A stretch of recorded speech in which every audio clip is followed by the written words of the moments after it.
Aheri times खेड्यातील बातमी शहरापर्यंत।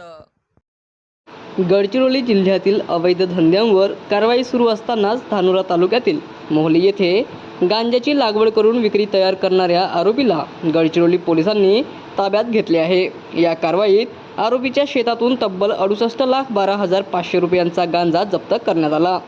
14 मे 2026 रोजी स्थानिक गुन्हे शाखा आणि धानोरा पोलिसांच्या संयुक्त पथकाला मोहली येथील ईश्वर सखाराम पुंगाटे वय वर्ष 50 यांनी आपल्या शेतात अवैधरित्या गांजाची लागवड केल्याची गोपनीय माहिती मिळाली होती।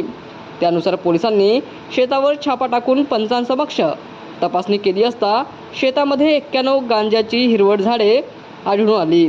तपासणी दरम्यान जप्त करण्यात आलेल्या गांजाचे एकूण वजन 135.25 किलो इतके असून त्याची अंदाजे किंमत 68,12,500 रुपये असल्याचे पोलिसांनी सांगितले। आरोपीने विक्रीच्या उद्देशाने गांजाची लागवड केल्याचे प्राथमिक तपासात समोर आले आहे। या प्रकरणी आरोपी विरुद्ध धानोरा पोलीस ठाण्यात NDPS कायद्यान्वये गुन्हा दाखल करण्यात आला असून आरोपीला 2 दिवसांची पोलीस कोठडी सुनावण्यात आली आहे।